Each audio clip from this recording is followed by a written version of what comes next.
ഒരു പനി വന്നു കഴിഞ്ഞാൽ നമ്മളുടെ എല്ലാവരുടെ ഒരു വിശ്വാസം എന്ന് പറയുന്നത് നമുക്ക് ആന്റിബയോട്ടിക് കഴിച്ചാലേ ഇത് മാറുള്ളൂ എന്നൊരു വിശ്വാസമാണ് പൊതുവെ ജനങ്ങൾക്കുള്ളത്. അപ്പം നമ്മളോട് മിക്കവാറും നമ്മൾ ആന്റിബയോട്ടിക് എഴുതിയില്ലെങ്കിൽ പനി മാറില്ല എന്നുള്ളൊരു ധാരണ കൊണ്ട് പലരും ആന്റിബയോട്ടിക്കും കൂടെ എഴുതിയേക്കോ ഡോക്ടറെ എന്ന് ചോദിക്കുന്ന ഒരു പതിവുണ്ട്. അപ്പം നമ്മൾ മനസ്സിലാക്കേണ്ട ഒരു കാര്യം, നമുക്ക് വരുന്ന ഇൻഫെക്ഷൻസ് എല്ലാം ഈ ആന്റിബയോട്ടിക് കൊണ്ട് മാറുന്ന ഇൻഫെക്ഷൻസ് അല്ല.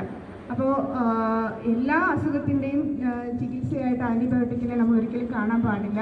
അതുപോലെ നമ്മൾ എഴുതുന്ന ആൻറ്റിബയോട്ടിക് ഡോക്ടറുടെ നിർദ്ദേശം കൂടാതെ ഒരിക്കലും ആൻറ്റിബയോട്ടിക് സ്വന്തമായിട്ട് നമ്മൾ വാങ്ങിക്കഴില്ല. അതുപോലെ ഒരു പ്രാവശ്യം ഡോക്ടർ എഴുതിയ പ്രിസ്ക്രിപ്ഷൻ വീണ്ടും കൊണ്ടുപോയി കാണിച്ച് ആൻറ്റിബയോട്ടിക് വാങ്ങിച്ച് നമ്മൾ കഴിക്കാൻ പാടില്ല. ഇങ്ങനെ നമ്മൾ ആൻറ്റിബയോട്ടിക് കൂടുതലായിട്ട് കഴിക്കുന്നത് കൊണ്ട് എന്ത് സംഭവിക്കുന്നതെന്നാൽ നമ്മൾ എന്ത് രോഗാണുവിനെ ചെറുക്കുന്നതിന്